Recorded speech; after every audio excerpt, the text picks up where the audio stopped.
तो सभी ऊर्जापुंज जिज्ञासु विद्यार्थियों को प्रणाम। 26 अप्रैल 2020 की सामयिक घटनाओं पर हम बात करेंगे।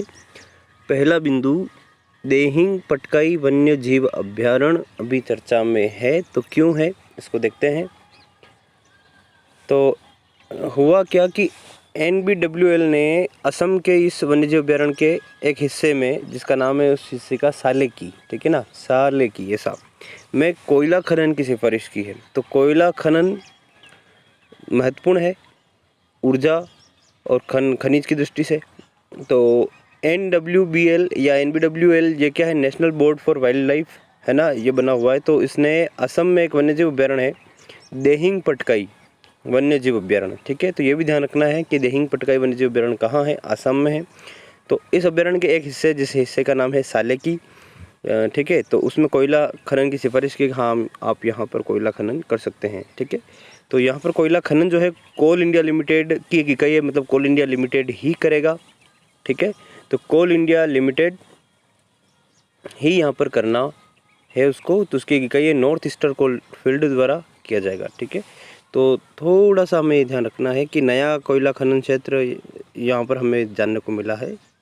तो आपके खनिज वाला पार्ट आपने कहीं नोट्स बना रखे तो वहाँ पर उसको ऐड कर दीजिए, ठीक है। और करंट अफेयर्स भी है ये। चलो, तो खनिज वाले और ये खनिज हुई, ऊर्जा हुआ, कई जो जो आर्थिक भूगोल के जो चैप्टर होते हैं, वो जो टॉपिक हैं वो डायनेमिक ही होते हैं, हमेशा उनके आंकड़े बदलते रहते हैं। तो इस प्रकार से उनके प्रति नज़र अपनी खुली रखिए, दृष्टिकोण, और जब भी कोई नई चीज़ मिले उसको वहाँ जाके ऐड कर दीजिए, ठीक है। चलो, तो अगला बिंदु जो हमारे लिए है, जो जानकारी हमें लेना है, वो कृषि कल्याण अभियान। कृषि कल्याण अभियान, ठीक है। तो कृषि कल्याण अभियान क्या है? कृषि कल्याण अभियान जो है 2018 से ही प्रारंभ है, चल रहा है। अभियान की शुरुआत हो गई थी 2018 में, है ना। केंद्रीय कृषि एवं किसान कल्याण मंत्रालय द्वारा ये चल रहा है, ठीक है। तो इसका मोटिव जो था वो है कि 2020 तक किसानों की आय को डबल करना, 2022 तक, क्षमा करना, 2022 तक किसानों की आय को 2 गुनी करना इसका लक्ष्य है। अब तक 2 चरण हो चुके हैं इस कृषि कल्याण अभियान के, और 11.05, ठीक है। तो 11 लाख, याद रखो, 11 लाख किसानों को अभी तक ट्रेंड प्रशिक्षित किया जा चुका है ना।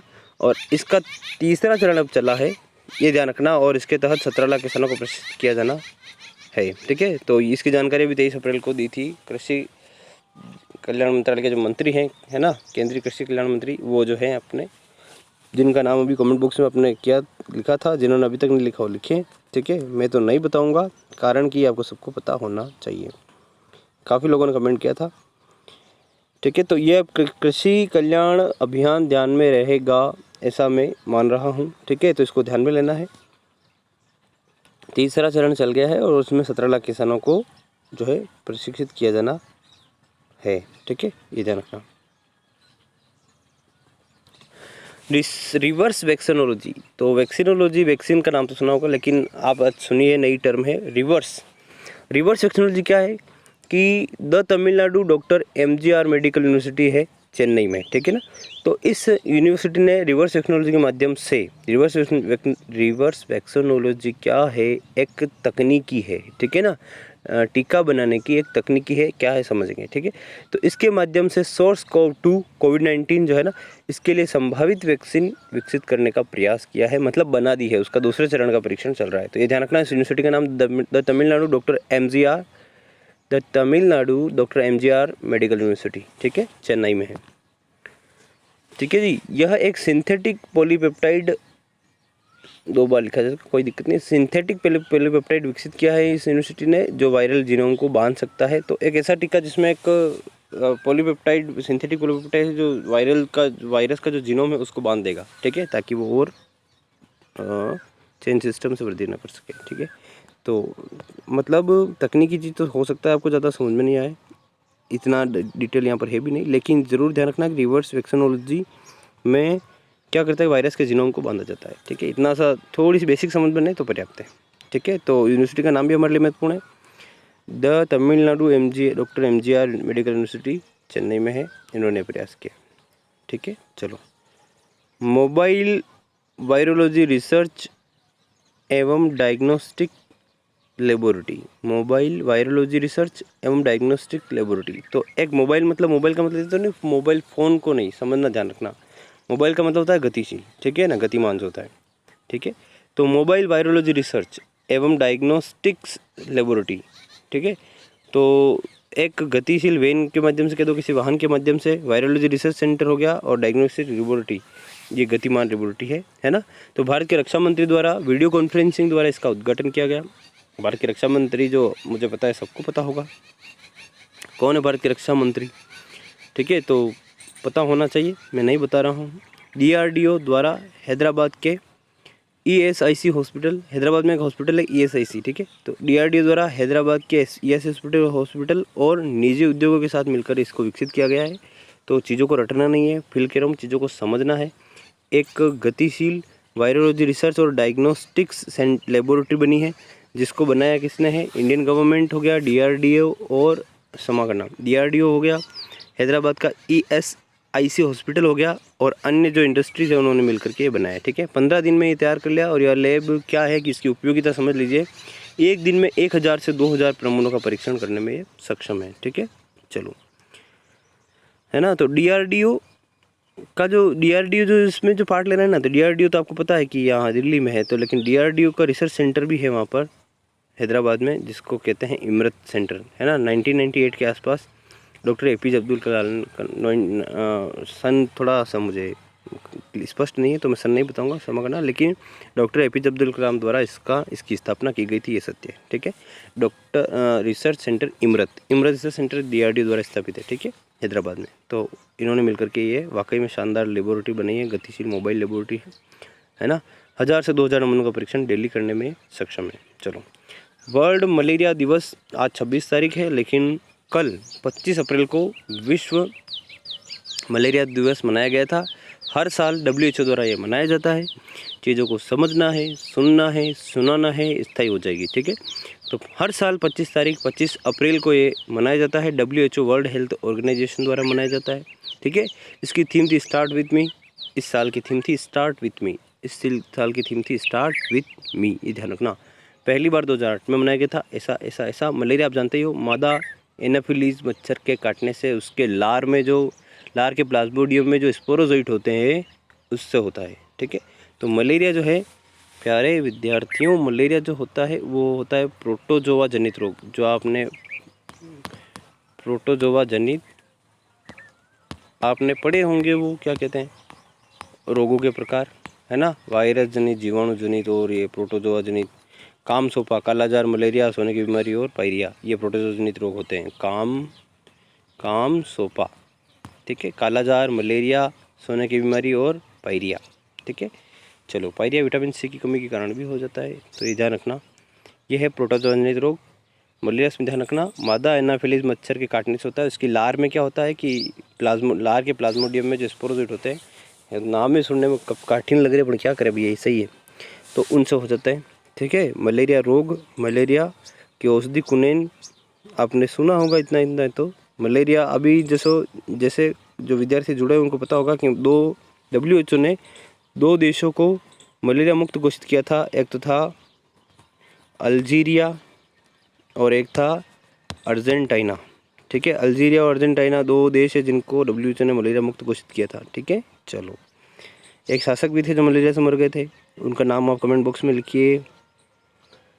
चलो, आगे बात करते हैं ई कार्यालय ऐप। अभी जैसे ये मलेरिया बड़ा इंपॉर्टेंट है। मलेरिया आपको पता है, मलेरिया की औषधि, मलेरिया में दी जाने वाली औषधि है, वो भी वही काम कर रही है ज़्यादा अभी COVID-19 के लिए, HCQ हाइड्रोक्सीक्लोरोक्विन, है ना। HCQ 200 mg में ऐसे बता रहा हूँ डोज है उसका, लेकिन आपको ये पता रखना है HCQ। चलो, WHO ने भी इसको रिकमेंड किया है COVID-19 के लिए, भैया इसको आप दे सकते हैं। चलो, ई कार्यालय CISF द्वारा लॉन्च है। CISF central industrial security force, CISF का मतलब है सेंट्रल इंडस्ट्रियल सिक्योरिटी फोर्स द्वारा लॉन्च है ई कार्यालय ऐप।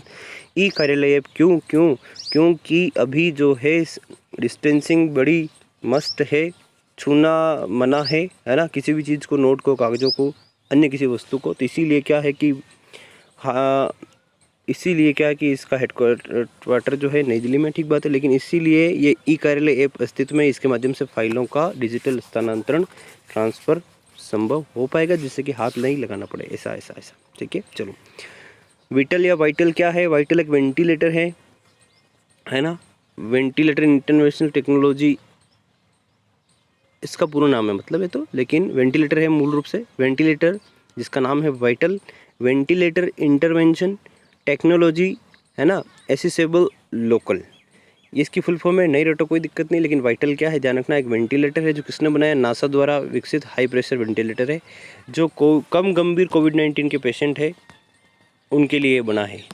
तो अमेरिका आप जानते हो संसाधनों से परिपूर्ण है, संसाधन बनाने की क्षमता रखता है ना, उनके पास वाकई में इतने संसाधन है कि वो नए संसाधन बनाने की क्षमता भी रखते हैं, ठीक है। तो ध्यान रखना, तो ऐसा एक वेंटिलेटर बनाया है नासा ने, जो कम गंभीर जो रोगी है ना, तो वहाँ पर तो रोगियों की संख्या बहुत ज़्यादा, मर भी बहुत ज़्यादा रहे, तो कम गंभीर रोगियों के लिए भी वेंटिलेटर बनाया है, ठीक है, जिसको कह रहे हैं विटल।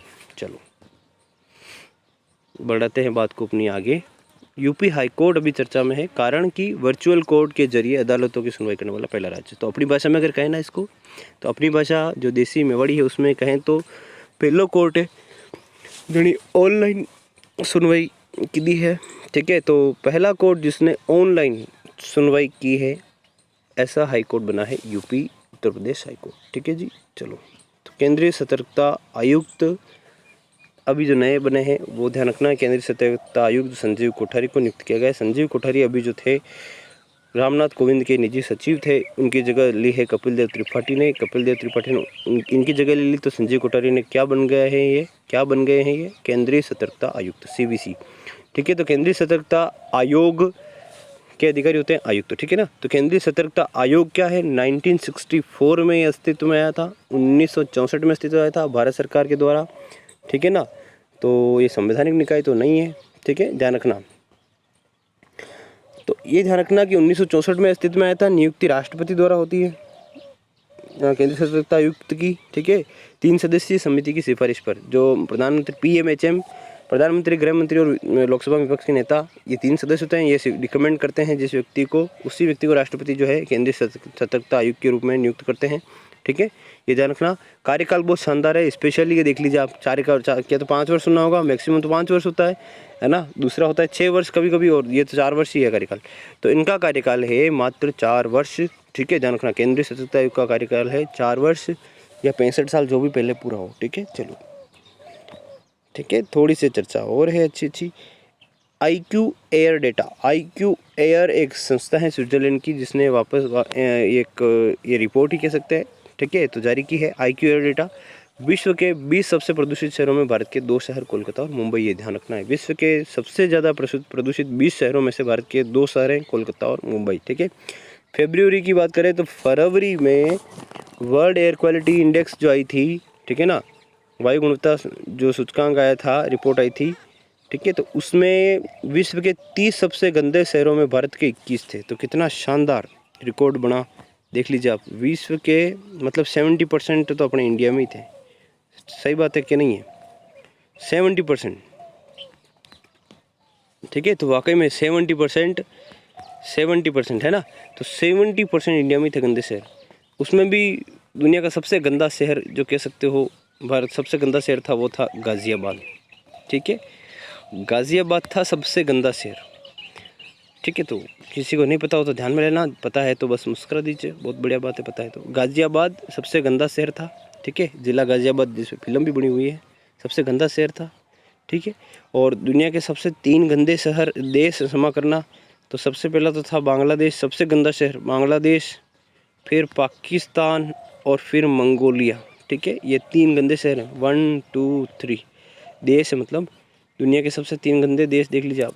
गंदे मतलब समझ रहे हो, वायु गुणवत्ता के हिसाब से, ठीक है। चलो, तो बांग्लादेश, पाकिस्तान और मंगोलिया। चलो, अब बात को बढ़ाते हैं मस्त प्रश्न की ओर। मस्त प्रश्न कल का था ग्रामीण एवं कृषि वित्त पर 6ठी विश्व कांग्रेस, ठीक है। कांग्रेस मतलब कांग्रेस पार्टी पर मत चले जाना, पॉलिटिकल पार्टी की बात नहीं है। कांग्रेस का मतलब होता है भैया सम्मेलन होना, मीटिंग होना। कांग्रेस समझ रहे हो, 1885 में बना तो सबको पता है, ठीक है। लेकिन हमारा ध्यान उस पार्टी पर नहीं जाए अभी। कांग्रेस शब्द का कांग्रेस ही क्यों रखा था, ये भी विचार होना चाहिए भाई, इसका नाम कांग्रेस ही क्यों रखा था। उस शब्द के अर्थ तक जाइए। कांग्रेस का मतलब ही होता है सम्मेलन, मीटिंग, संगठन, ऐसा, ठीक है। तो कृषि एवं ग्रामीण वित्त पर हुआ है 6वां विश्व कांग्रेस, नई दिल्ली में हुआ, ध्यान रखना, ठीक है। इसके मुख्य बिंदुओं को सुन लीजिए अच्छे से मुस्कुराते हुए, जितना आप कैच कर सकते हैं उतना करना। तो 6वीं विश्व ग्रामीण एवं कृषि वित्त पर जो कांग्रेस हुई है 12-13 नवंबर 2019 में नई दिल्ली में हुई थी, ठीक है। Asia Pacific rural and agriculture credit association, अपार का। तो मैं आराम से लिखूंगा, आराम से इसको सुनना, ठीक है। तो Asia Pacific rural and agriculture credit association, ठीक है। Asia Pacific rural and agriculture credit association, ये दूसरा नाबार्ड और भारत सरकार के कृषि मंत्रालय, इन तीनों को संयुक्त रूप से इस सम्मेलन का आयोजन किया। उद्घाटन निर्मला सीतारमण ने किया। निर्मला सीतारमण के पास कौन सा मंत्रालय है सबको पता होगा अब तो, ठीक है ना, है ना, सबको मालूम है और सबको खबर होगी, इतना टीवी देखते हैं हम, है ना, होनी चाहिए। इस सम्मेलन का विषय जो था उसको भी आपको धैर्य से सुनिए, रूरल एंड एग्रीकल्चर फाइनेंस, ठीक है, ग्रामीण और कृषि वित्त, critical input to achieve inclusive and sustainable development, ठीक है, सतत इनको समावेशी और धारणीय विकास। तो critical input to achieve inclusive and sustainable development, ठीक है। तो इसकी ये थीम थी। इसका उद्देश्य क्या था, क्यों सम्मेलन हुआ, ताकि क्या है कि ग्रामीण और कृषि वित्त के सभी हितधारकों को साथ में लाना, सुनना केवल। यह कांग्रेस जो थी व्यापारी संबंधों को मजबूत बना सके, है ना, इनके उत्पादों और सेवाओं को बढ़ावा देने का काम ये इस कांग्रेस सम्मेलन का था, ठीक है ना। तो ये ध्यान रखना, ये विश्व कांग्रेस जो है वापस कंफर्म हो जाना 2019 में हुई नवंबर में। तो अगली कब होगी, तो हर 3 साल में होती है, ठीक है, ध्यान रखना, हर 3 साल में होती है ना। तो जो पहली जो हुई थी 2005 में हुई थी, वो हुई थी इथोपिया जो अफ्रीकन कंट्री है, सोमालिया के पश्चिम में और सूडान के पूर्व में है, ध्यान रखना, इथोपिया, ठीक है। तो इथोपिया के अदीस अबा में पहला 2005 में हुआ था, और अभी जो अगला होने वाला है, अगला क्या क्षमा करना, पिछला हुआ था वो है सेनेगल के डकार में, ठीक है, हुआ था। तो पहला ध्यान रखना है अपने को, ग्रामीण और कृषि वित्त पर पहली जो कांग्रेस थी वो हुई थी इथोपिया के अदीस अबा में। इथोपिया में सबसे पुराना प्राचीन मानव कंकाल खोपड़ी भी मिली थी, ठीक है, ध्यान रखना। चलो तो अब बात बढ़ाते हैं आज के मस्त प्रश्न की ओर, ठीक है। तो ये था कल का मस्त प्रश्न, आराम से सुनना, एक समझ बना के ले जाना, ग्रामीण एवं कृषि वित्त पर कांग्रेस, ठीक है। ये हमारी चर्चा थी जो कल का मस्त प्रश्न था। आज का मस्त प्रश्न है वित्त मंत्रालय की 2 पहल, आइस देश तथा अतिथि, नाम से भी से क्लियर हो रहा है, आइस देश तथा अतिथि, ये 2 वित्त मंत्रालय की पहल थी, इन पर हमें चर्चा करनी है, ठीक है। तो फिर मैं कह दूं, पहली बार इस क्लास को आप सुनते हैं, बिना लिखे हुए केवल सुनना है, एक एक चीज़ को समझते जाना है। दूसरी बार में या तो PDF ले लीजिए या स्क्रीनशॉट लेकर के इसको लिखिए, ठीक है ना। फिर एक बार और शाम को समय मिला तो इसको सुन लीजिए। तो 1 घंटा आपका इसमें खर्च होगा। ईमानदारी से आप मेरी बात सुन रहे हैं तो अच्छे से सुनना। मैं इसको जो बनाता हूँ ना, यहाँ से लेकर के मैं जब यहाँ पर आता हूँ ना, तो यहाँ पर आने में यकीन मानिए आप तक पहुँचाने में मुझसे 2 से ढाई घंटे लगते हैं। कितना? 2 से ढाई घंटे, ठीक है। मुझे क्या मिल रहा है, बस मेरी इच्छा है, वो काम हो रहा है। यही सबसे बड़ा मिलना और खोना पाना होता है, ठीक है। तो आपकी अगर इच्छा है कि हमें करंट अफेयर्स मजबूत करना है, डेली का कंप्लीट करना है, तो मैं आपको कहता हूँ कम से कम 1 घंटा दीजिए। मैं 2.5 घंटे देता हूँ, आप 1 घंटा दीजिए। 1 घंटा कैसे? इस वीडियो को सुनिए, फिर लिखिए और फिर सुनिए। 1 घंटे में आपका हो जाना है, गारंटी, एक बार करके देखना, ठीक है। तो जो बात सलाह मानते हैं, 1 घंटा देने में कोई बुराई नहीं है, ठीक है। आप समय की गणना मत करिए, आपके पास खूब समय है, आप वैसे ही बहुत ज़ाया करते हैं। अगर हिसाब लगेंगे तो बहुत ज़्यादा समय ज़ाया करते हैं। ये है द बेस्ट प्लान, इसको आप करिए। एक बार तो सुनना है बस, निश्चित होकर एक बार फिर लिख दीजिए, फिर उस बार उसको देखते हुए अपने हाथ से लिखे हुए जो लिखा रखा है उसको वापस ईयरफोन लगा के सुनिए और उसको देखते जाइए। आप वाकई में इन चीज़ों को बहुत ज़्यादा स्थायी कर लेंगे, इन स्मृति चिन्हों को, ठीक है। तो इस रणनीति से बढ़िए। बाकी दूसरे विषयों पर भी मैं धीरे धीरे वीडियोस लेके आऊँगा और आपको बताऊँगा कैसे इसको करना है। जो भी इन्वायरमेंट है उसमें अपना आपको थोड़ा सा जो है मजबूत करना है। थोड़ा सा हो सकता है आप टेंशन में भी हो या थोड़ा डर रहे हो इस वातावरण में, कोरोना के वातावरण में, तो कृपया करके अपने आप को एक बार तो थोड़ा सा स्टेबल कीजिए मेंटली। और डरना नहीं है, संभल करके चलना है, ठीक है। मस्त रहिए, प्रसन्न रहिए। सबसे ज़्यादा आवश्यकता है दुनिया में, जीवन में कुछ करने की, तो है प्रसन्नता, स्वस्थ रहना। सबसे पहला स्वास्थ्य, आपका हेल्थ अच्छा हो और फिर प्रसन्न रहिए, फिर काम को योजनाबद्ध तरीके से करिए, मुस्कुरा दीजिए। मिलेंगे कल, ठीक है। Thank you.